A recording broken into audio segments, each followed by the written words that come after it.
Bonsoir. Ce soir, la conférence que vous allez voir est animée par Patrick Gatine. Alors, qui est Patrick Gatine? Patrick Gatine, c'est d'abord un enseignant, un albigeois. Il a un curriculum vitae dont vous avez une petite idée dans le tract qui vous a été distribué, philosophe et chercheur indépendant, animateur du groupe interdisciplinaire de l'Université Paul Sabatier, co-organisateur des colloques interdisciplinaires de Carcassonne, mais surtout, il est très fier de la dernière caractéristique, il est le créateur de l'Observatoire géopolitique des réseaux d'influence. Et il contribue à un site qui est www.ogri.fr, sur lequel on trouve des tas de renseignements justement sur ces réseaux d'influence. Patrick Gatine, à toi la parole. Bien, bonjour à toutes et à tous. Donc, j'ai mis philosophe de contrebande, tireur d'élite et trafiquant d'armes conceptuelles. C'est pas que des mots pour amuser.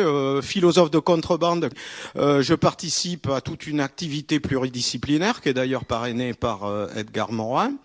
Et il s'agit de passer des frontières entre des disciplines. Entre des disciplines scientifiques, que c'est également des sciences humaines, et d'ailleurs dans notre groupe il y a à la fois des physiciens, des astrophysiciens, des biologistes, biologie moléculaire, biologie animale, etc., des sociologues, philosophes, etc. Et puis également passer des frontières entre la théorie et la pratique, puisque je suis également adhérent à TAC depuis 1999 maintenant, depuis le sommet de Seattle, et puis également militant à la CGT. Bon, et ça c'est important parce que sinon on reste que sur le plan théorique, et quand on passe à la pratique, il y a des déconvenus, et c'est important de faire également réfléchir les deux. Rapidement, tireur d'élite avec un S, vous avez noté. Et là, je voudrais faire de suite une mise au point. Il ne s'agit pas du tout de tomber dans le tous pourri, etc., qui est particulièrement abondant aujourd'hui, mais de pointer les agissements, qui sont d'ailleurs souvent peu connus, d'un certain nombre de responsables, qu'ils soient politiques ou qu'ils appartiennent à tout le secteur privé de la haute entreprise, et d'ailleurs multinationale et mondiale. Et donc, dans ce champ-là, quand on va aborder le sujet de l'Union européenne, il est bien évident que ce que je vais pointer, c'est les agissements d'une minorité de députés par rapport aux 754 qui existent depuis le traité de Lisbonne, et donc c'est en tout et pour tout quelques dizaines. Ensuite, trafiquant d'armes conceptuelles, on est à nouveau dans la philosophie, parce qu'en philosophie, si on ne crée pas des concepts, on n'en voit pas tellement l'intérêt de faire de la philosophie, concepts qui vont être des clés pour arriver à aborder un certain nombre de champs théoriques, et par exemple des concepts que je vais développer, ceux de géopolitique furtive, que j'expliquerai évidemment, de réseaux collusifs, de géopolitique asymétrique, etc. Bien. Alors, écoutez, trafiquant d'armes conceptuelles, on va commencer de suite par du gros calibre, puisque on attaque par Warren Buffett, David Rockefeller et George Bush Jr. Première citation donc de Warren Buffett, une des premières fortunes du monde, alors toujours avec Bill Gates, Carlos Slim, selon les années, l'ordre change. Warren Buffett d'ailleurs, qui est plutôt un démocrate, il a fait d'ailleurs campagne pour Barack Obama. Ce que l'on sait moins, par contre, c'est que il est l'actionnaire majoritaire de Berkshire Hathaway Incorporation, et dont l'agence de notation Moody's est une filière. Bien. Alors, du coup, cette citation que l'on trouve donc en introduction d'un livre que certains d'entre vous ont dû lire, Le président des riches, de deux sociologues, qui sont Michel Pinson, Charlot et Michel et Monique, Pinson-Charlot, un ouvrage que je vous recommande. Qu'est-ce qu'il nous dit là, Warren Buffett? Il y a une guerre des classes, c'est un fait, mais c'est ma classe, la classe des riches, qui mène cette guerre, et nous sommes en train de la gagner. New York Times, 2006. Bien. Là, on ne parle plus de lutte des classes. Alors, vous remarquerez à la fois le ton triomphant et puis également ironique, dans la mesure où on reprend les détournants des concepts marxistes, celui de lutte des classes. Mais on parle là de guerre des classes. La guerre, qu'est-ce que c'est ?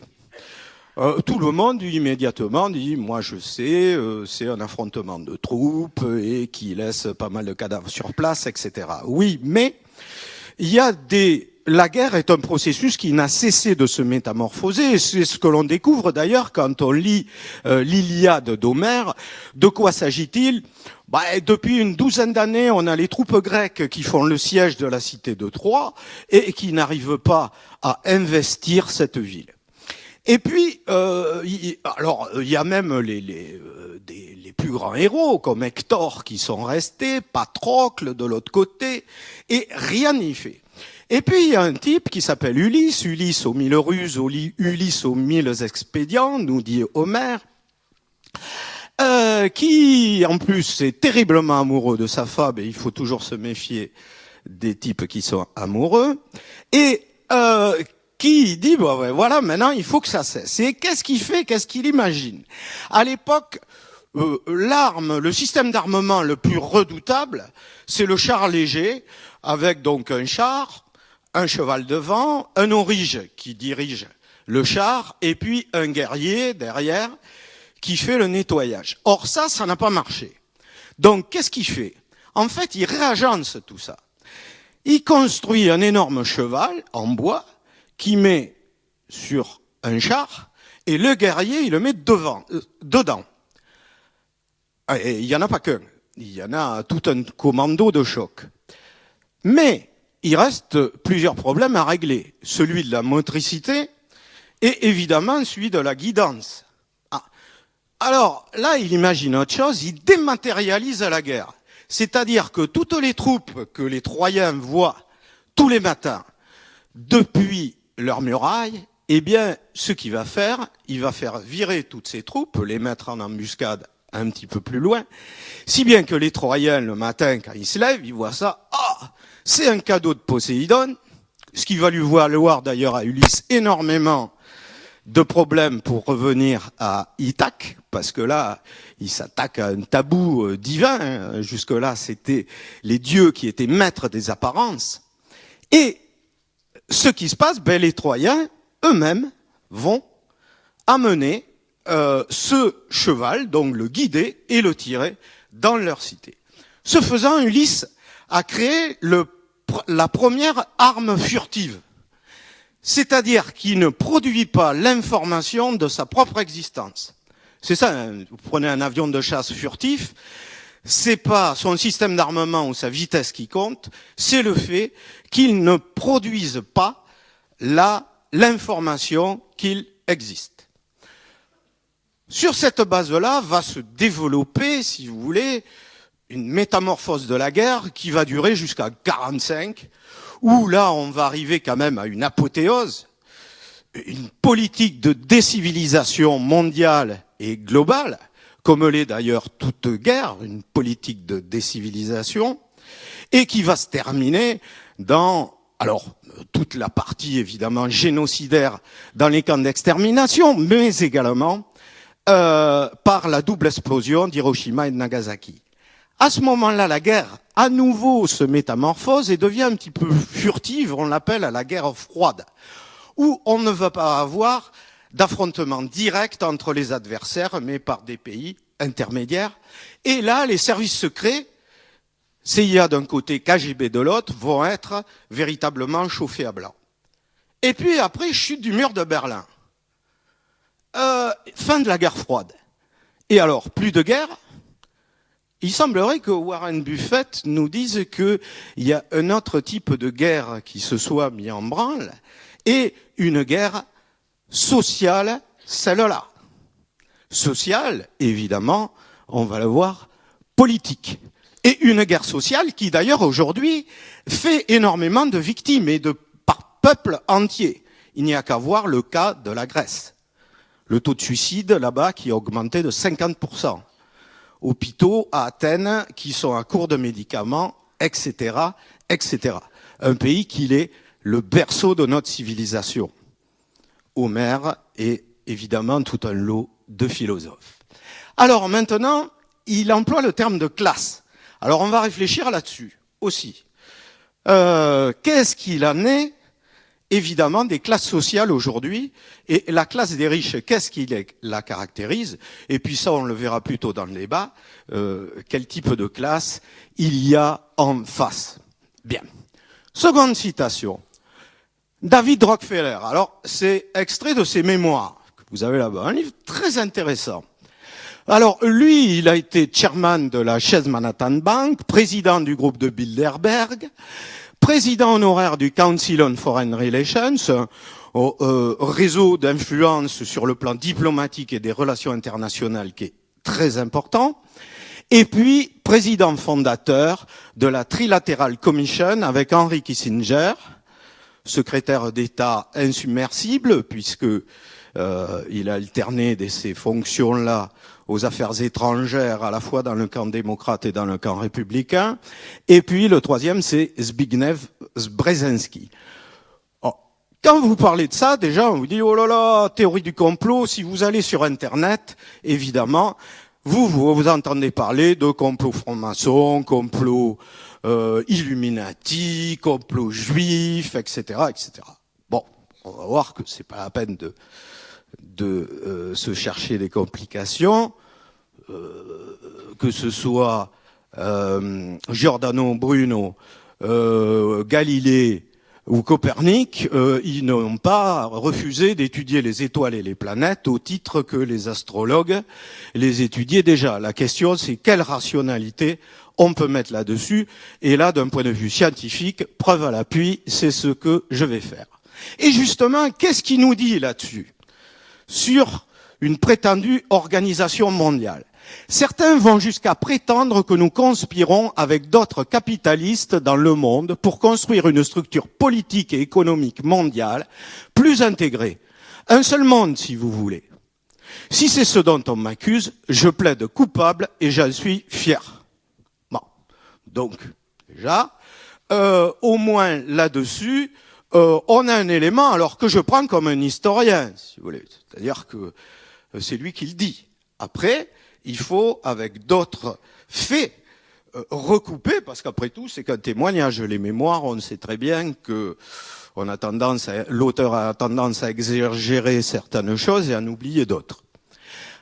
Donc, ensuite, George Bush, lors d'un banquet philanthropique, alors c'est dans le film Fahrenheit 9/11 de Michael Moore, Palme d'Or à Cannes d'ailleurs, ce qui est rare pour un film documentaire, et il s'adresse ainsi à la salle: quelle assistance prestigieuse, que des riches et des super riches. Pour certains, vous êtes l'élite, mais vous êtes ma base. Alors, ça c'est intéressant, parce que ça permet de réfléchir sur une sorte de vulgate que l'on entend du côté de la gauche, même la gauche radicale, attaque par exemple, qui est de dire qu'aujourd'hui, les politiques sont complètement aux mains des financiers, etc. Non, ce qu'il nous dit, c'est que c'est le même monde. Et si vous regardez bien, partout où le néolibéralisme s'est installé, il a fallu un régime politique fort. Reagan, Margaret Thatcher, Jörg Haider en Autriche, Aznar en Espagne, Berlusconi en Italie, le petit nerveux de l'Élysée en France. Hein. Alors, il n'y a que le blairisme, mais ça, on en parlera plus tard. Et même, on peut continuer plus loin, du côté de la Chine, là encore, c'est parce que vous avez un régime politique fort qui, justement, tienne le pays, que cette idéologie néolibérale peut être mise en place. et notamment au niveau du marché et sur le plan social, même s'il y a beaucoup de mouvements sociaux là-bas dont on ne parle pas. Et en Russie, d'une certaine façon, même belote, Dmitri Medvedev était le président du conseil d'administration de Gazprom, par exemple. Bon, on retrouve président, il va être Premier ministre, enfin bon, on voit où on en est. Alors, ensuite, ces choses mises au point, une autre mise au point de Monique Pinson-Charlot dans Télérama, pour un petit peu cibler la méthode. Au CNRS, personne ne s'intéressait aux riches.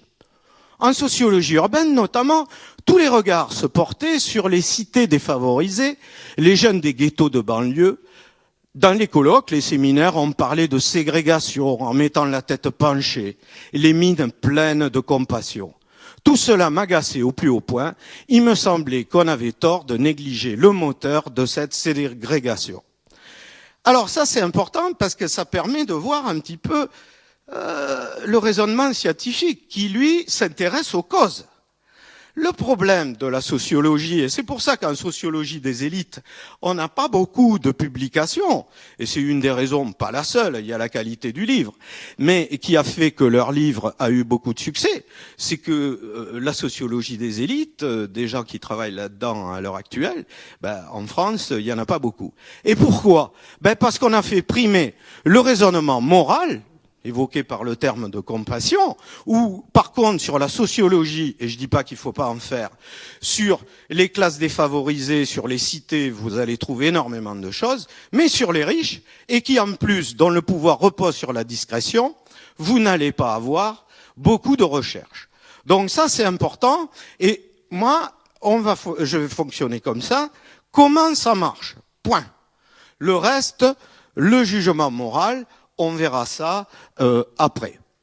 Alors, ensuite, dernier point, la question des classes, justement, pour amorcer la pompe. Parce que tout le monde a une idée que, ah oui, au niveau du marxisme, c'est assez évident, il y a deux grandes classes, le capitalisme, enfin la bourgeoisie et le prolétariat, etc. Or, à la fin du Capital, dans le livre 3 que vous avez ici, le dernier chapitre, alors qui est inachevé, Marx est mort, il n'a pas pu le finir, on a une idée qui émerge. La question qui se pose, alors là on est à la synthèse de l'ensemble de l'œuvre, déjà le livre 3 qui est la synthèse des deux premiers, et là on est à la fin, chapitre 52. La question qui se pose tout d'abord est la suivante. Qu'est-ce qui constitue une classe? La réponse découle tout naturellement de la réponse à cette autre question. Qu'est-ce qui fait que les ouvriers salariés, les capitalistes et les propriétaires fonciers constituent les trois grandes classes de la société? À première vue, c'est l'identité des revenus et des sources de revenus. Nous avons là trois groupes sociaux importants dont les membres, les individus qui les constituent, vivent respectivement du salaire, du profit et de la rente foncière, de la mise en valeur de leur force de travail, de leur capital et de leur propriété foncière. Bon. Donc là, il semblerait qu'émerge l'idée, alors il semblerait, j'ai mis à première vue, comme après, on a une vingtaine de lignes, mais où il creuse idée, mais on ne peut pas tirer des plans sur la comète et faire dire au texte ce que l'on voudrait qu'il dise.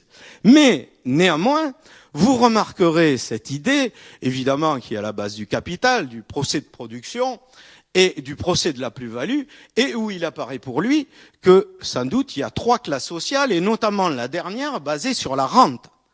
Or, au niveau des produits qui vont permettre de dégager une rente aussi, on a depuis Marx toute une, alors que ça soit par évidemment les actions, les obligations, jusqu'à tout un tas de produits financiers dont on a vu d'ailleurs la dangerosité avec les subprimes et puis aujourd'hui avec les CDS. Donc on va avoir là toute une classe également qui va se développer. Et donc il ne faut peut-être pas s'enfermer dans une conception politique étroite. Ce dans quoi d'ailleurs Marx ne tombe pas. Alors, maintenant, quand on parle de richesse, voyons un petit peu ce que ça veut dire, là, on va peut-être voir beaucoup mieux, les power élites. Alors, cette notion vient de la sociologie des élites.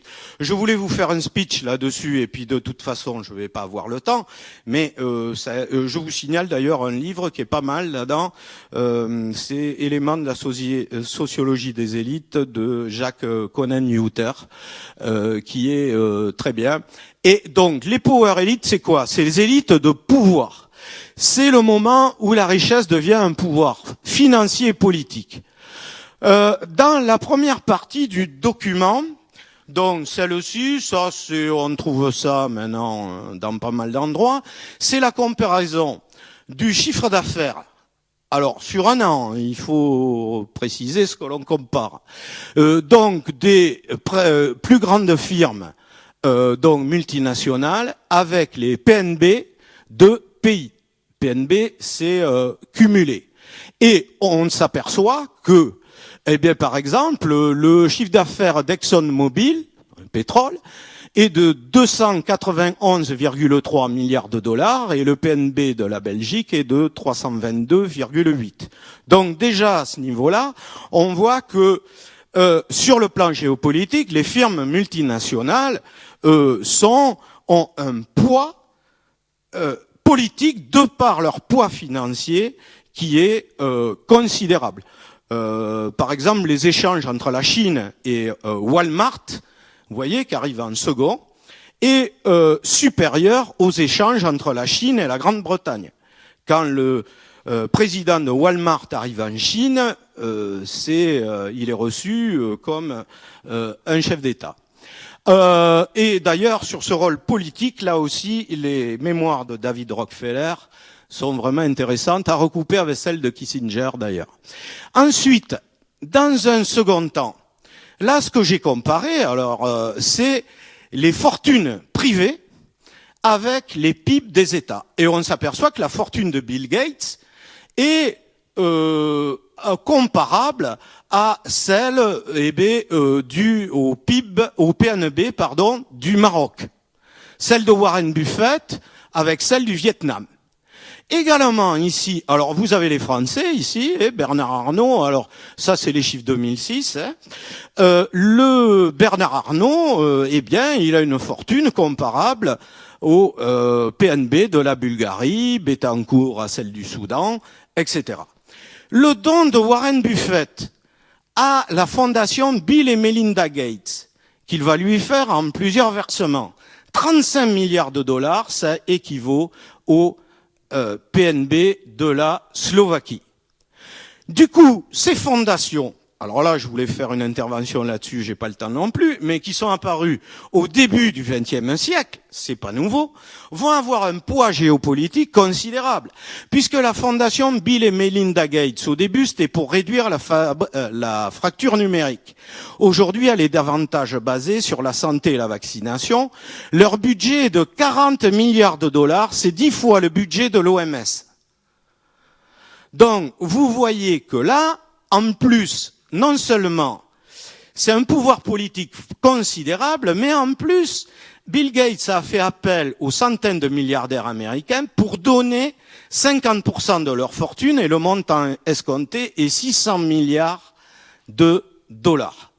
Donc là, on compare même plus au budget de l'OMS.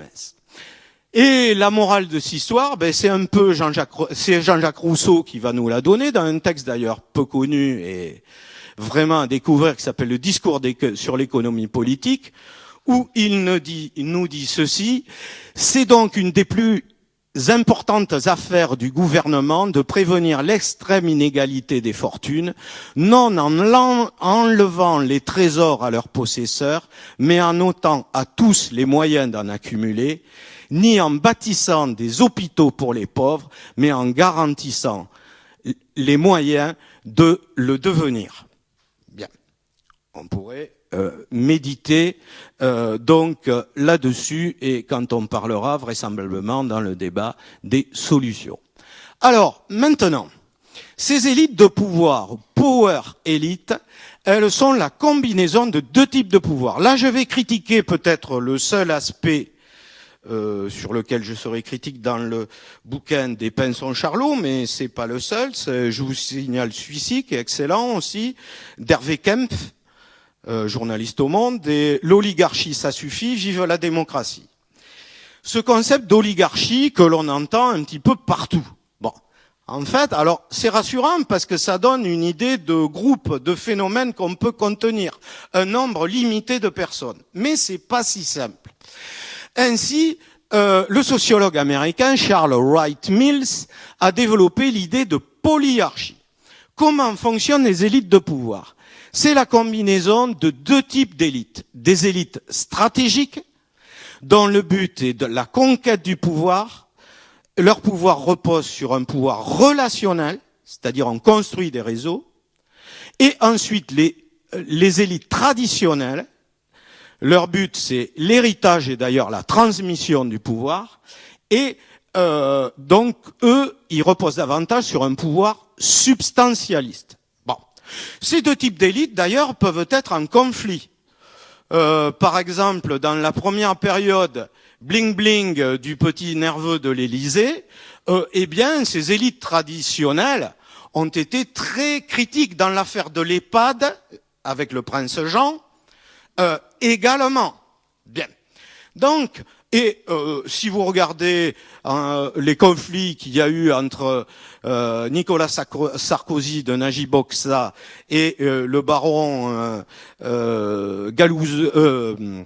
Philippe Galouzeau de Villepin, c'était un petit peu de cet ordre-là, entre des élites arrivistes et d'autres qui étaient beaucoup plus substantialistes. Bon, alors ça veut dire aussi qu'il peut y avoir des conflits entre eux, même s'ils ont des intérêts évidemment communs à défendre. Là-dedans, on va trouver un certain nombre donc de catégories, aussi des élites juridiques. Alors les avocats d'affaires, très importants, d'ailleurs j'aurais dû les mettre là, mais j'y reviendrai. Des élites immobilières, des élites intellectuelles, n'oublions pas toutes ces petites mains intellectuels, ces intellectuels réactionnaires. Il y a un livre qui est paru là-dessus très intéressant. Et des élites médiatiques, conseillers en communication, presse, TV, Internet, des élites économiques, où on va trouver davantage des actionnaires volatiles qui veulent du profit à court terme, des élites financières, des élites industrielles, bien sûr, et puis des élites politiques. Alors, élites juridiques, ça se croise assez. Vous regardez le nombre d'avocats d'affaires que vous avez dans le staff Sarkozy, à commencer par lui-même. C'est quand même assez impressionnant. Et puis, alors ça, c'est très important. On va travailler là-dessus, des élites internationales. Ce qu'il faut bien comprendre, c'est qu'à partir des années 45, on invente autre chose sur la base du plus jamais ça, de la Seconde Guerre mondiale. On va inventer un multilatéralisme qui va se développer avec l'Organisation des Nations Unies, puis à la suite des accords de Bretton Woods, le Fonds monétaire international, la Banque mondiale, des organisations multilatérales régionales telles que l'Union européenne, mais il y a également le Mercosur, la LENA, etc. Aujourd'hui, alors ça peut être des organisations internationales sur le pétrole, sur l'UNESCO qui dépend de l'ONU, etc. Aujourd'hui, il y en a plus de 1000. Or, sur le plan sociologique, c'est important, parce que ça veut dire des postes également, des opportunités de métier, et puis ça veut dire également qu'autour de ces organisations, par exemple l'Union européenne, vous allez avoir énormément de lobbies, de think tanks qui vont graviter autour. Déjà, l'Union européenne déjà dénombre 5000 lobbies qui gravitent autour de l'Union européenne. Alors tout ça également, ça fait des postes, ça fait des présidents, ça fait des conseils d'administration, etc., etc. Bien. Et on va le voir tout à l'heure, il y a tout un parcours d'hommes politiques ou de personnalités du monde financier dans ces organisations-là, et que j'appelle pour les fondations, lobbies, think tanks et même des avocats d'affaires, des élites furtives. C'est-à-dire que c'est pas vu, pas pris. On travaille dans la discrétion, j'appelle ça aussi des organisations discrètes par relation avec les sociétés secrètes que je ne travaille pas parce que il faut aller pour avoir les listes de membres et tout ça, il faut aller sur place et tout un bins, etc. Il y a des historiens qui s'y collent, c'est un sujet qui est quand même assez bien travaillé aujourd'hui, même s'il n'est pas trop médiatisé, malheureusement. Donc, ce qu'il faut bien voir, c'est qu'entre ces deux types d'élites, on va avoir un processus d'intégration. C'est-à-dire que, par exemple, vous prenez Marcel Dassault, il y a 80 ans, il faisait partie des élites stratégiques. Et puis maintenant, il fait partie des élites traditionnelles, c'est son fils qui a repris les affaires, etc., au niveau des Lagardère, etc. Et puis également, pour ces élites-là, eh bien, il y a toute une, évidemment, une volonté que de passer là-dedans, en ce qui concerne les enfants, etc. Alors, qu'est-ce que ça... Alors, d'abord, je rappelle quelques trucs du bouquin des Pinson Charlot. Le bouclier fiscal dont on a parlé beaucoup, c'était 93 000 ayants droit. Bon. Les bénéficiaires pour 2007, 2,9% seulement de ceux qui y avaient droit qui l'ont demandé. Alors, et l'année d'après, 20%. C'est tout. Donc, les Pinson Charlot vont voir Bercy. Pourquoi ? Ils vont voir les gens qu'ils connaissent sur le terrain, donc des gens fortunés, et on leur dit du côté de Bercy, ah oui, mais pour toucher le bouclier fiscal, il faut avoir des déclarations de revenus qui soient nettes. Il faut tout présenter. Et du côté des riches, on leur dit, mais attendez, le bouclier fiscal, l'impôt sur la fortune, c'est fait pour ceux qui entravent pas grand-chose en fiscalité, puisque notre but, c'est le zéro impôt, ou alors pour des gens qui sont médiatiquement très connus et dont tout le monde s'étonnerait qu'ils ne paient pas d'ISF ou ne demandent pas le bouclier fiscal. Donc, et d'ailleurs, l'explication entre les 2,9 et les 20, les Pinson Charlot le disent, c'est Eric Worth qui a envoyé un courrier à tout le monde. Vous savez que vous avez droit au bouclier fiscal, etc. et tout. Et si vous faites la demande pour 2008, eh bien, on vous fera un rappel pour 2007. Vous voyez ? Et malgré ça, c'est passé qu'à 20%. Rappelons aussi que la fraude fiscale des plus riches, c'est 24,7 milliards d'euros. Quand Sarkozy dit, sur un certain nombre de propositions, par exemple du PS, ça va coûter de l'argent, et où on va trouver l'argent ? Écoutez, là, on pourrait chercher, quoi. Hein.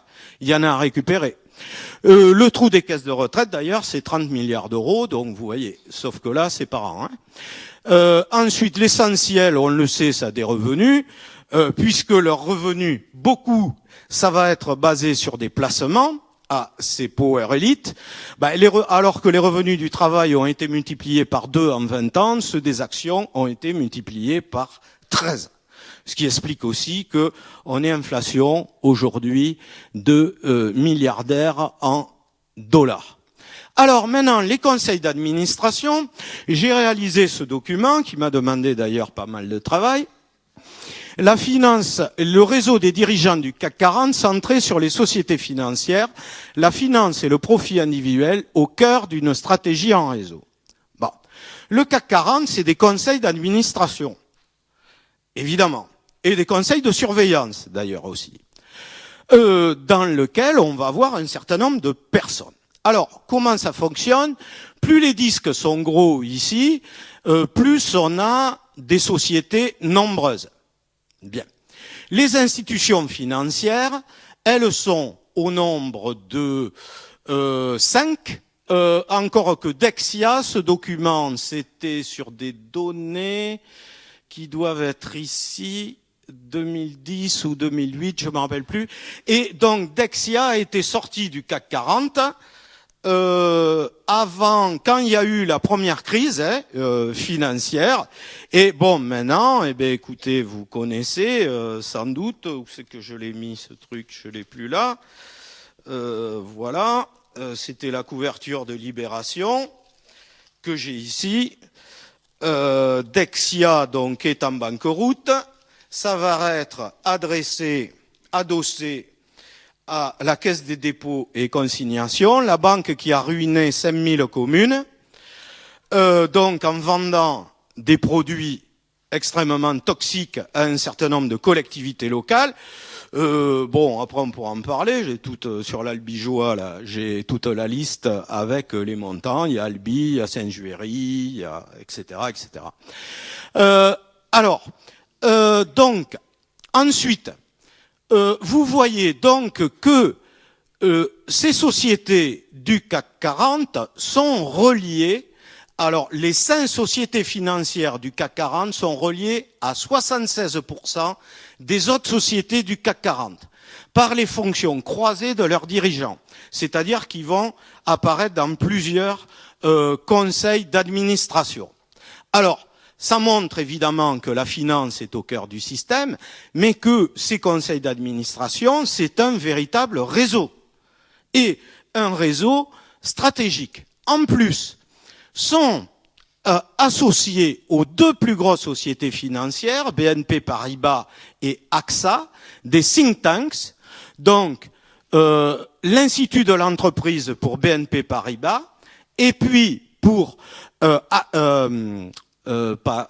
AXA, oui, le groupe de Bilderberg maintenant, puisque le nouveau président du groupe de Bilderberg depuis le mois dernier, c'est Henri de Castries, qui remplace Étienne d'Avignon, le Belge, et également l'Institut Montaigne. Bon, on en parlait tout à l'heure à table. Toutes les réformes qu'on voit apparaître dans l'enseignement, moi j'ai le rapport de l'Institut Montaigne qui date de 2001, vers des établissements autonomes. Alors c'est Pierre Bébéard qui dirige, c'est le président du conseil de surveillance d'AXA. Montaigne, ça n'a que le nom, hein.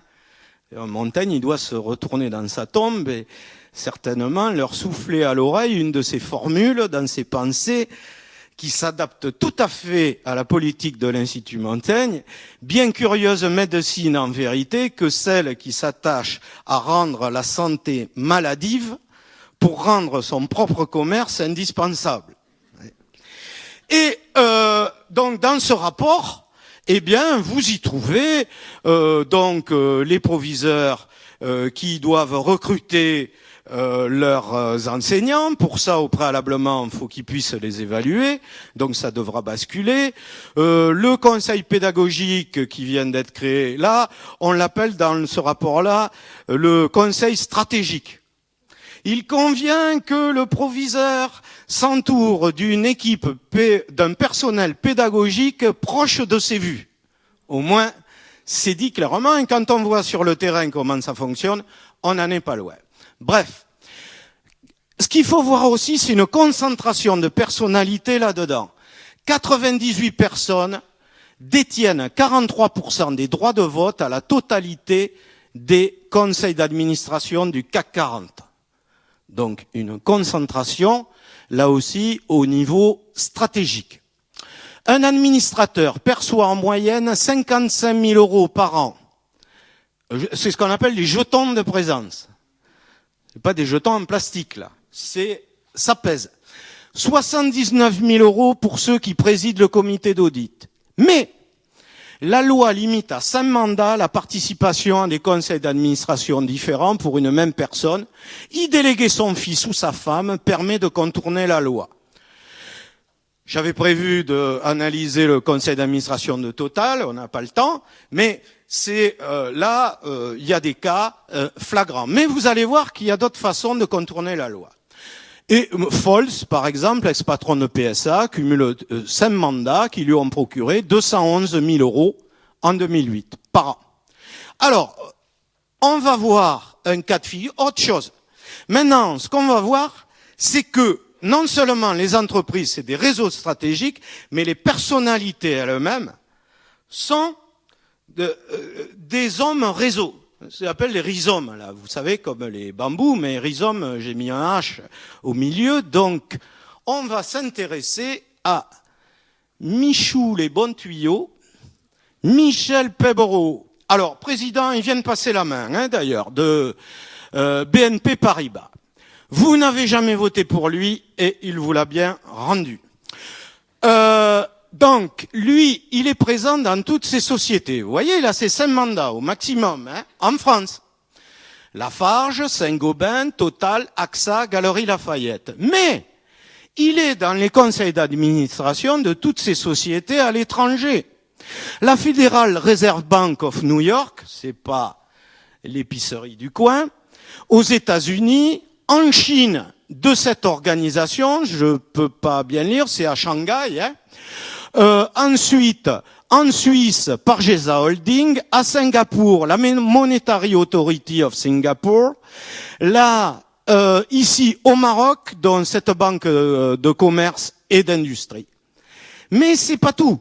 Ces gens-là, on va les trouver également à contrôler d'une certaine façon, ou avoir un point important sur la culture politique. Ainsi, c'est le président de l'Institut d'études politiques, de l'IEP. On le trouve également au Haut Conseil de l'éducation. Inutile de vous dire que quand il y a un rapport qui tombe de l'Institut Montaigne, ça leur est envoyé, et évidemment, on a des gens comme ça au Haut Conseil de l'éducation qui vont faire pencher la balance du bon côté. Il est membre aussi de l'Académie des sciences morales et politiques. Alors là-dedans, je vous conseille d'y aller, de voir la liste de leurs membres. Vous avez Bertrand Collomb, Décimant Lafarge, auquel je suis particulièrement attaché, parce que c'est avec lui que j'ai commencé à faire ça au début pour rigoler. Comme c'était sur Collomb, j'appelais ça des coloscopies. Bon. Et c'est vrai que Collomb, vous arrivez presque aux gencives du système, hein, quand vous lui faites la coloscopie. Bon. Alors, lui, il est quand même pas mal aussi, Michou, les bons tuyaux. Parce qu'il n'y a pas que ça. Ensuite, il est conseiller de Nicolas Sarkozy. Il a l'oreille du président. Il paraît que c'est le morceau le plus tendre. Et du petit nerveux de l'Élysée. Il est également membre du groupe Fourre-Tout qui s'est créé cet été pour faire campagne, pour soutenir la campagne de Nicolas Sarkozy. Et il est dans toutes ces lobbies et think tanks. Président de l'European Financial Service Round, un gros lobby financier du point de vue européen. Président de l'Institut de l'entreprise, voire plus haut. Membre du conseil d'administration de Confrontation Europe. Membre également du conseil d'administration de l'AFET, Association française des entreprises privées. C'était le président d'Aspen France, une grosse organisation d'influence, née aux États-Unis d'ailleurs, et qui a essaimé dans le monde entier. Il y a le PES France, Aspen Allemagne, Aspen Italie, Aspen Chine, Aspen Inde, maintenant, etc. Le nouveau président d'ailleurs, c'est Jean-Pierre Jouyet, le président de l'autorité des marchés. Avec ça, vous êtes servi. Vous allez voir par qui est financé Aspen France. Vous allez comprendre que là aussi, le conflit d'intérêts, il est flagrant, mais personne ne pose les questions. Ensuite, il est membre du siècle. Alors là, j'ai pas parlé de l'entre-soi. Là, c'est le ticket d'entrée 15 000 € par an, hein, pour s'asseoir à la table. Vous avez tout le gratin politique, médiatique et de la haute entreprise qui gravite là-dedans. Ensuite, il a été président de ces 3 gros lobbies, d'ailleurs. Et voilà.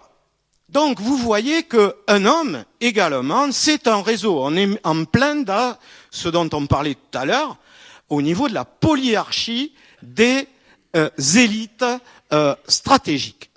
Alors, maintenant, on passe à la seconde partie.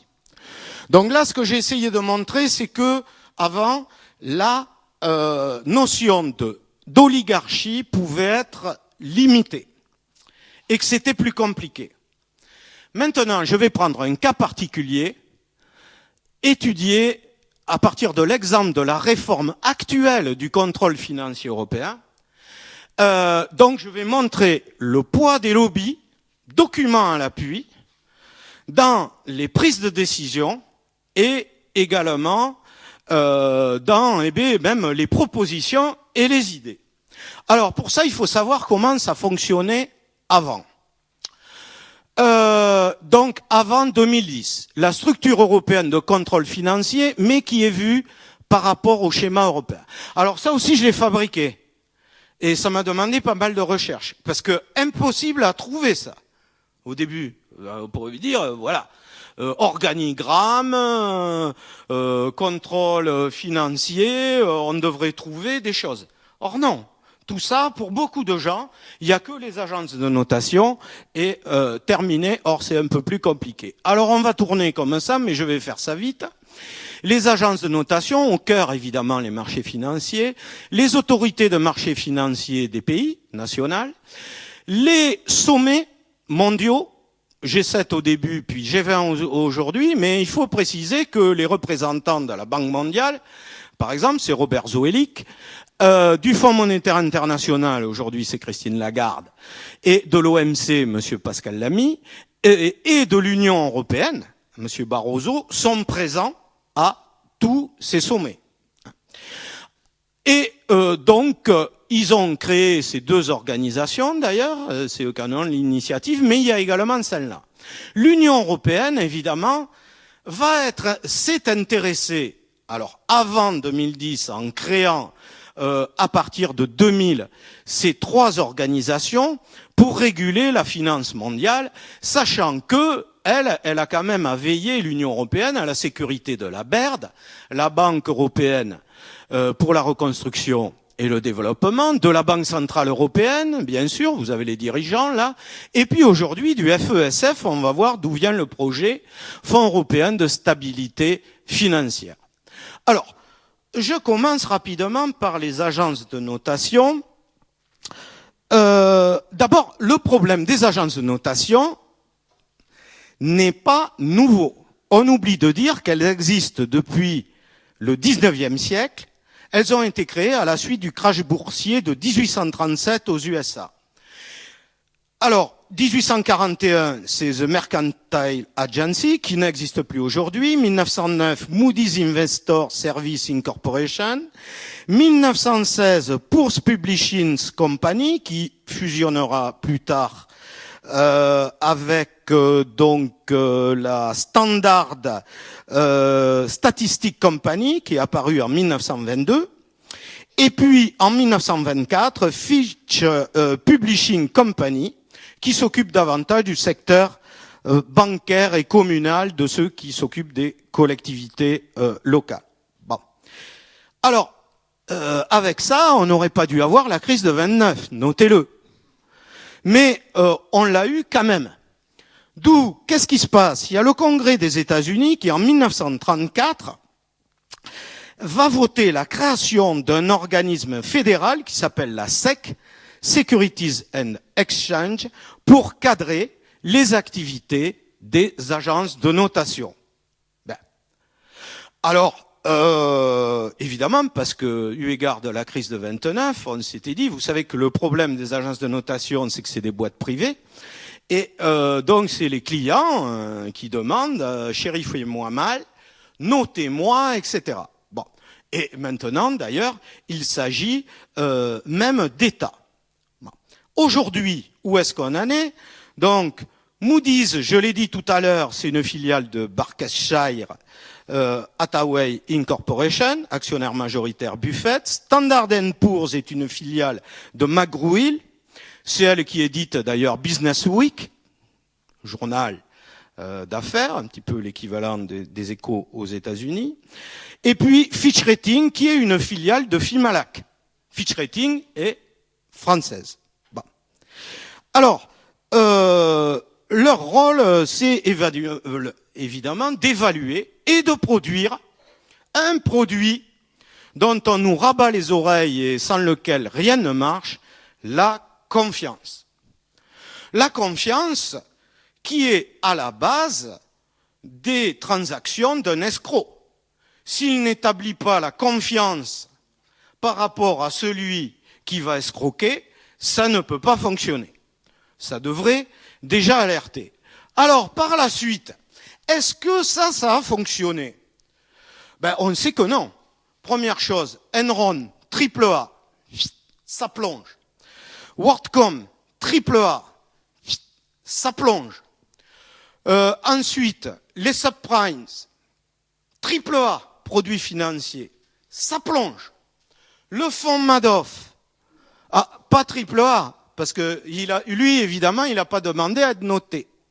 Mais la SEC a mandat pour dire aux agences de notation, notez-nous ce type de produit, parce que personne ne demande à ce qu'il soit noté, pour l'évaluer. Ou telle boîte, telle firme. La SEC ne l'a pas fait. Elle a simplement réagi le jour où Bernard Madoff s'est présenté à la police. C'est quand même un peu tard. Bon. Alors, ensuite, donc, alors ça c'est très grave. Parce que vous voyez, on est dans une université, n'importe quel prof, il a un étudiant qui lui remet des travaux qui tombent tout le temps à côté de la plaque, il lui dit, écoutez, mon pauvre ami, je crois que vous n'êtes pas fait pour cette formation. Là, non, on continue. Et là, ça, c'est grave, parce qu'en même temps, si vous voulez, c'est une idée de civilisation qui est foutue en l'air. Dont nous parlait d'ailleurs, alors celui-là, je ne veux pas le louper parce que je l'aime beaucoup, c'est Richard Feynman, prix Nobel de physique, prix Albert Einstein, un des pères de l'électrodynamique quantique, une conférence, qu'est-ce que la science? Voilà. Parce que, en plus, ces agences de notation, c'est les experts, les meilleurs des experts, qui sont d'ailleurs engagés sur le principe cream of cream, la crème de la crème. On prend la crème des étudiants qui sortent des grandes universités, et de cette crème, on prend la crème. On devrait avoir les meilleurs. Qu'est-ce qu'il nous dit, Feynman? D'ailleurs, je pourrais donner de la science cette haute définition. La science est la croyance en l'ignorance des experts. Si quelqu'un vous dit la science nous montre que, les experts nous disent que, ils n'emploient pas le mot science comme il faut. La science ne nous apprend rien. C'est l'expérience qui nous apprend quelque chose. On devrait l'avoir, l'expérience. Si on vous dit la science montre que, répondez, comment la science le montre-t-elle? Comment les savants ont-ils trouvé ça? Comment? Où? Quoi? On ne doit pas dire la science montre que, mais telle expérience, tel effet montre que. Et vous êtes en droit, vous aussi, comme tout un chacun, après avoir entendu un compte rendu de ces expériences, mais attention, soyez patient, écoutez bien tout, de décider si la conclusion qui en a été tirée est raisonnable ou pas. Nous vivons, et il dit nous, me semble-t-il, une époque de non-science, et tout ce tapage autour des communications, de la télévision, des mots, des livres, de la science et des experts n'a rien à voir avec la science. Moyennant quoi, nous subissons tous, au nom de la science, une lourde tyrannie intellectuelle. Et ça, c'est grave. C'est-à-dire que, aujourd'hui, comme on a dit à Galilée, vous pouvez pas dire ça parce que Dieu dit que, on se sert de la science dans la même signification que on se servait de Dieu, en tombant dans une religion qui est le scientisme et l'expertisme. Et quand on dit, comme Sarkozy ou Fillon, les agences de notation, c'est pas le problème, c'est un problème à la fois économique, politique, mais également civilisationnel.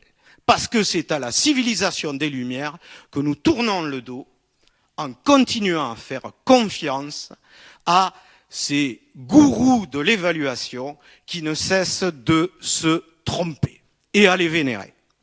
Alors, très rapidement maintenant, ces trois organisations, le Financial Stability Board, alors, qui double le rôle des agences de notation, j'ai pas l'écran ici, je m'approche, son objectif c'est d'adresser des vulnérabilités et de réguler fermement la finance mondiale. C'est ainsi libellé sur leur site. Bon. Leur président est Mario Draghi. Et il est toujours. Notez-le. On va voir quelle importance ça a. C'est 29 membres, il y a des banques centrales, des représentants des ministères des Finances du G20, de l'Union européenne. Ça a été créé au sommet du G7 en 99. Le comité de Bâle, qui est une émanation de la Banque des règlements internationaux, qui s'occupe de la supervision bancaire, sécurité, contrôle prudentiel, j'aime bien l'expression, sur la base d'une coopération créée au G10 de 74, Tous les deux ont un statut, la FSB et le comité de Bâle, de comité informel ou organisation informelle, sur leur site eux-mêmes. C'est-à-dire que c'est des gens qui n'ont pas de légitimité, mais qui, quand même, eh bien, légifèrent sur la finance mondiale. 27 banques centrales des 4 continents. Il y a même des Japonais et des Chinois, d'ailleurs, maintenant. Et puis alors celle qui est la plus gratinée, l'IASB, International Accounting Standard Board, 1973, à l'initiative de Lord Benson. C'est pas celui des cigarettes, c'est un homonyme, mais c'est assez fumant son truc. Parce que, alors là, c'est un organisme privé également, créé en 82 comme un normalisateur international. Bon, son siège est à Londres. Et alors, en travaillant là-dessus, je me suis aperçu que c'était une entité, vous allez sur leur site, il y a 3 parties. L'IFR Advisory Council, je passe au second. Alors, ex-SAC, ils ont du talent pour les acronymes, 40 membres experts, dont des entreprises. Ensuite, l'autre, l'IFRIC, ça s'invente pas, International Financial Reporting Standard Interpretation Committee, attention, ça en jette. Tous ces gens-là sont payés parce qu'attention, il faut payer les sandwichs. Moi, je travaille beaucoup là-dessus. Qui paie l'ardoise? Parce que quand ils se réunissent, c'est pas l'assiette là au foch comme tout à l'heure. Là, ça y va. Eh bien, c'est une fondation, vous voyez encore, l'IASCF, dont le siège est au Delaware, un paradis fiscal. Eva Joly en avait parlé là il y a pas très longtemps encore. C'est un État des États-Unis, mais qui est un paradis fiscal. Notez que le siège global de l'IASB est à Londres. Bon. Quel problème posent ces organisations? Écoutons Sylvie Goulard. Vous voyez, j'ai pas été prendre Mélenchon à la gauche de la gauche. Elle est au MoDem, elle fait partie de la LDE, elle est députée européenne, membre de la Commission des affaires économiques et monétaires, libéraux-démocrates, etc. Qu'est-ce qu'elle dit de ça? En attendant, la première priorité pour les Européens devrait être d'affirmer les principes de démocratie, de transparence et de respect de la diversité qui caractérise l'Union européenne. Si des instances comme le Financial Stability Board, le Comité de Bâle et l'International Accounting Standard Board, celle dont je viens de parler, apportent des contributions utiles, leur légitimité est purement technique. Il n'est pas acceptable d'abandonner à ces organes inconnus des citoyens, travaillant dans une certaine opacité et dans le champ culturel, et borné pour l'essentiel aux horizons anglophones, le soin de définir les normes comptables des entreprises et de sceller le destin des banques mutualistes françaises. Donc ces organisations elles-mêmes, par quelqu'un qui n'est pas un ultra, ni un nec d'ailleurs, plus ultra, mais sont considérées comme des organisations opaques. Par rapport à ça, donc, l'Union européenne avait créé ces 3 choses-là. Alors, je passe très vite là-dessus. D'ailleurs, j'y travaillais encore. Même si c'est du passé, c'est toujours intéressant. L'Union européenne a créé 3 comités techniques sur proposition du Conseil européen, de l'ECOFIN et de l'Eurogroupe. Jean-Claude Juncker. Eurogroupe, c'est donc ils gèrent, c'est tous les pays, si vous voulez, de l'Union européenne qui sont dans la zone euro. Bon, Jean-Claude Juncker, c'est oui, il est du Luxembourg, hein, Premier ministre du Luxembourg, c'est un paradis fiscal. Bon, déjà. Bon.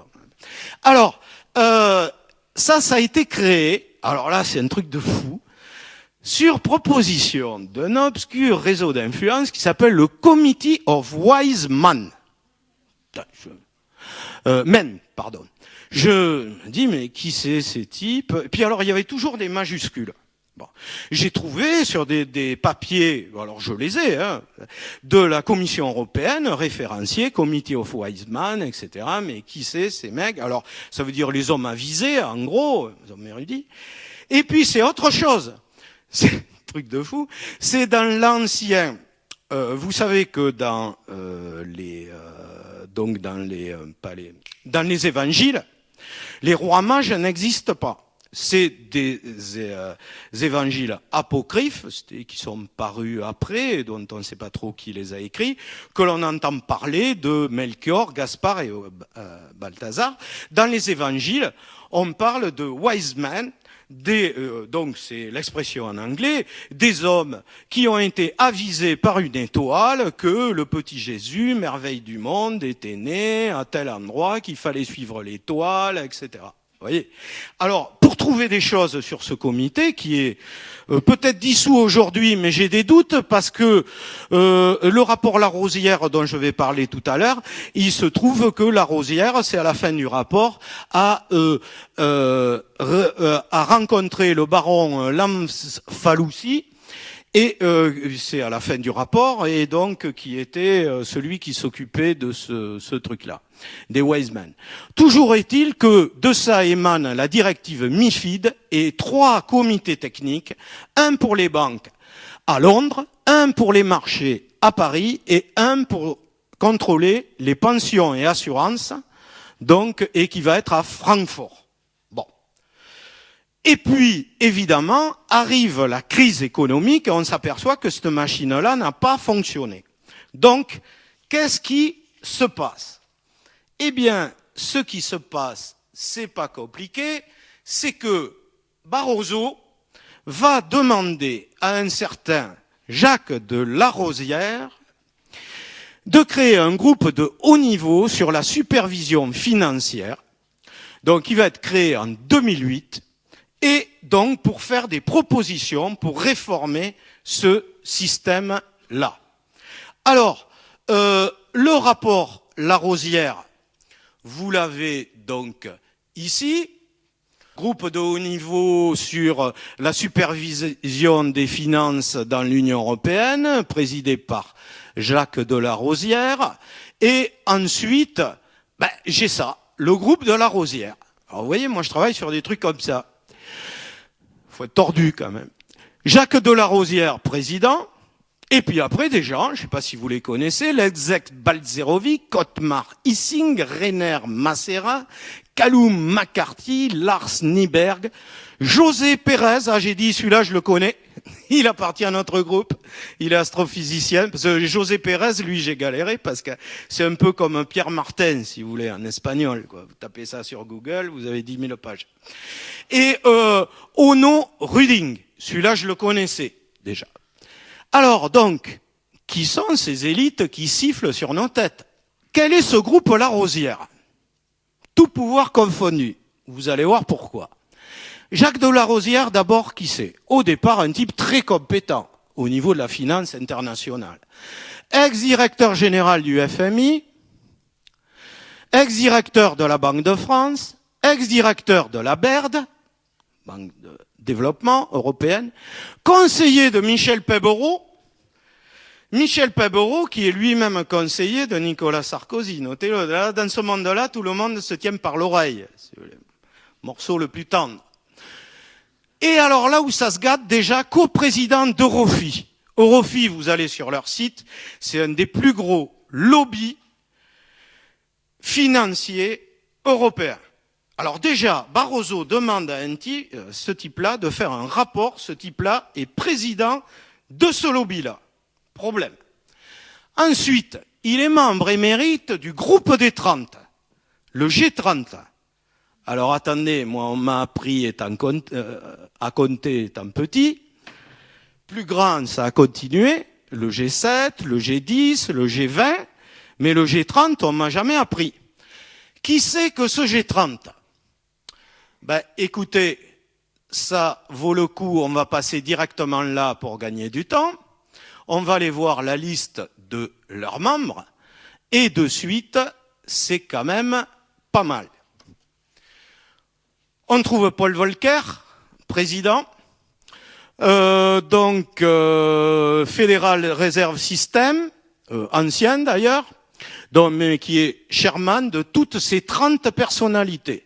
Alors vous voyez, là, il y a quand même du beau linge. Lui, il est de JP Morgan, Chase, voire le roi David, Rockefeller, pas celui des Wiseman.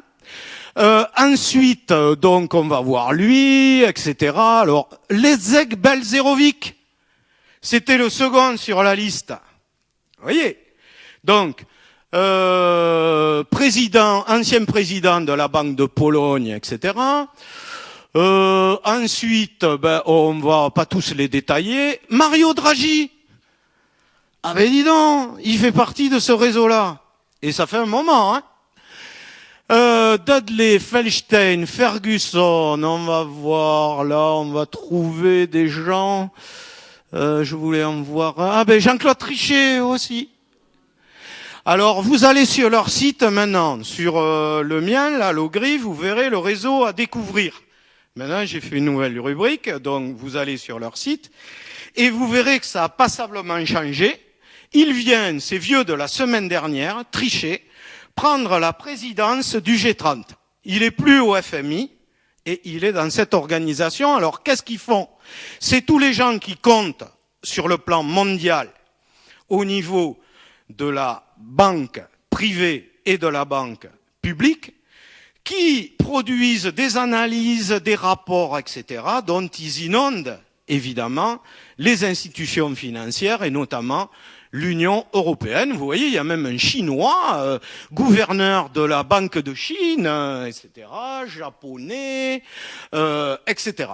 Bon. Alors, vous avez toute une analyse sur mon site de ce G30. Donc, très rapidement, pas tout détaillé, mais sachez qu'en bleu, c'est les banques privées. Vous voyez, il y a Otmar Hissing, conseiller international de Goldman Sachs. On les retrouve un petit peu partout. Dans le G30, il y a le président de Goldman Sachs également. Lars Niber, Perez, etc., membres de la Trilateral Commission, etc. D'ailleurs, dans le G30, sur 30, il y a 7 membres de la Trilateral Commission, dont Paul Volcker, c'est le président, qui est président d'honneur de la Trilateral Commission. Donc là aussi, vous voyez que ces puissants réseaux interviennent par l'intermédiaire d'autres réseaux. C'est ce dont je me suis aperçu. Et on va le voir, ça va être encore plus flagrant tout à l'heure. Toujours est-il que ça nous donne, pour le groupe La Rosière, on a 12 représentants de sociétés privées, dont 7 banques, 6 banques publiques, 3 organisations multilatérales, une organisation de contrôle financier, 8 réseaux d'influence et think tanks qui sont en orange, et ce qui représente 37 fonctions stratégiques majeures, tout pouvoir confondu, où le privé, le pouvoir privé, public, est complètement le pouvoir privé est complètement confondu aux fonctions de, par exemple, diriger une banque centrale d'un pays, etc. Bon. D'ailleurs, lui, Balcerowicz, dans son pays, en tant que ministre des Finances, il a mis au point un plan qui a été surnommé en Pologne thérapie de choc. Déjà, ça donne une petite idée. Alors, ce groupe La Rosière, qu'est-ce qu'il nous fait? On a création, alors ça c'est dans le rapport qui est sur mon site, en français, il nous met en place cette structure. On retrouve, si vous voulez, les 3 organisations, autorité bancaire, sécurité des marchés et autorité européenne des assurances pensions, assurances et pensions professionnelles, mais le tout, et ça c'est nouveau, chapeauté par un comité européen du risque systémique, CERS, dont le président est le président de la Banque centrale européenne, à savoir aujourd'hui Mario Draghi, et également Mervyn King, un autre membre, il est vice-président de la Banque centrale européenne, il est également membre du G30, un des 30 du G30. Et ici, il y aura un contrôle par un comité mixte des autorités européennes de surveillance, le CMAES, ça c'est nouveau, autorité nationale de surveillance des 27 États membres. Mais ce qui est nouveau, c'est qu'on intègre le Parlement européen aussi à ce contrôle. C'est-à-dire que chaque autorité va avoir un rapporteur au Parlement européen. Pour le Pour le CERS, c'est Sylvie Goulard, on en a parlé tout à l'heure, donc parlementaire européenne. Pour l'autorité bancaire européenne, c'est Garcia Margallo Imalfin. Pour les marchés, c'est Sven Giegold, un vert. Et pour les pensions et assurances, c'est Peter Skinner, donc un britannique. Donc, si vous voulez, il y a Espagne, Allemagne, France, Royaume-Uni. Donc là, il y a une diversité. Au niveau politique, notez-le, on peut dire, bon, ben, voilà, ça m'a l'air équilibré. Bon, à première vue. En fait, qu'est-ce qu'il en est? Ce qu'il en est, c'est que si je prends ces rapporteurs, Sylvie Goulard, Garcia Margallo Imalfin, Peter Skinner, que j'y ajoute le président de la commission parlementaire crise, Wolf Klintz, la présidente de la commission parlementaire des affaires économiques et monétaires, donc en relation avec la régulation de la finance, le commissaire du marché intérieur, parce qu'il y a le marché intérieur des services et des services financiers aussi, Malcolm Harbour, et le président de la conférence des présidents de commissions parlementaires, puisqu'il y en a un, et le problème est transversal, je m'aperçois que tous ceux qui sont assortis d'une astérisque orange font partie de ce réseau d'influence. Le PFSF. Alors, je peux le prouver. Donc ça, c'est un document également que j'ai fabriqué. Comment il fonctionne, ce réseau? Ici, 36 députés européens. OK? Là, ça a sauté en bas. J'ai une majorité de droite, mais il y en a quand même du Parti socialiste européen. Enfin, pardon, socialisme et démocratie maintenant. Parti socialiste européen, ça n'existe pas. J'ai écrit un article sur mon site qui explique cette transition qui n'est pas neutre. Bien. Donc, 36 députés européens. Et ici, vous allez sur leur site. Hein. Alors, bon, d'ailleurs, on peut y aller ici. Bon, les noms d'eux, vous irez sur leur site. Vous faites EPFSF sur Google. Vous arrivez directo. Et là, par contre, pour les membres, bon, j'en ai repris la plupart, vous vous apercevez qu'il y a 36 députés européens d'un côté et de l'autre côté, 52 banques et organisations financières. Alors là, ça pose un problème quelque part. On est dans une situation de collusion de pouvoir et de conflit d'intérêts. Parce que j'ai oublié de commenter sur le schéma tout à l'heure, il faut expliquer au Parlement européen, il existe un registre du lobbying depuis 1996, des financiers qui veulent démarcher auprès du Parlement européen, ils doivent satisfaire et signer le registre du lobbying. Mais là, ces parlementaires font partie d'une organisation la même, hein, puisque là, sur la liste, vous verrez sur leur liste, c'est marqué membres, organisation financière, membres de l'EPFSF. C'est des membres. Ils font partie du même truc. Du coup, le député européen, il va pas aller signer le registre pour démarcher par rapport à lui-même. Vous comprenez? Alors, ça, tous ces députés qu'on a vus tout à l'heure, on la retrouve dans cette liste-là. Et Sylvie Goulard, d'ailleurs, qui fait partie, qui est membre, d'ailleurs, de l'European Policy Centre, du conseil d'administration, on verra avec Peter Sutherland tout à l'heure.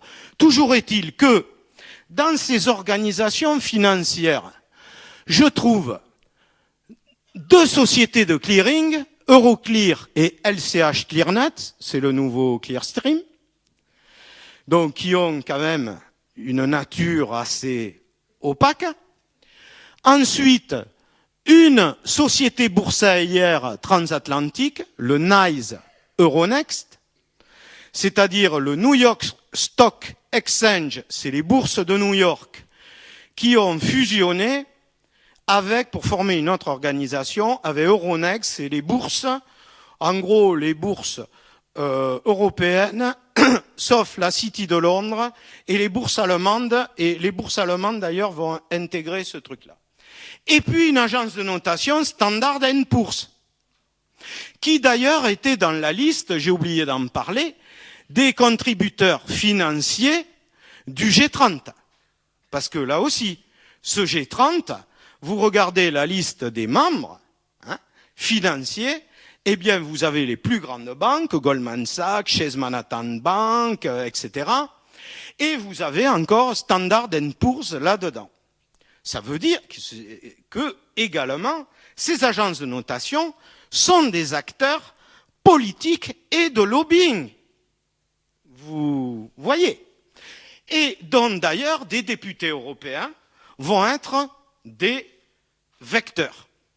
Alors, ensuite, cette PFSF, y contrôle également la commission du marché intérieur, Malcolm Harbour, on l'a vu tout à l'heure. Le président de la commission crise, Wolf Klintz, c'est pas des petites commissions au niveau européen. La commission des affaires économiques et monétaires, Sharon Bowles, et puis évidemment ces trois rapporteurs dont j'ai parlé tout à l'heure, Sylvie Goulard, García Malfil et le fameux Peter Skinner, qui est d'ailleurs président de l'EPFSF. Bon, alors ici, évidemment, on peut poser cette question. Toutes ces fonctions parlementaires contrôlées sont-elles sans rapport avec celles de ces 52 sociétés bancaires et financières? Question. On peut se la poser. Et on doit se la poser.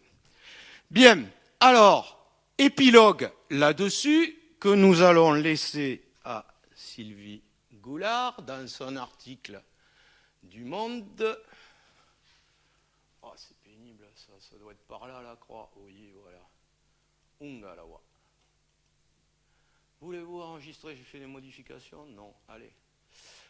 Alors, pardon, la nomination de Mario Draghi, maintenant, dont on a vu autre chose, qu'il était membre du G30 et président du Financial Stability Board.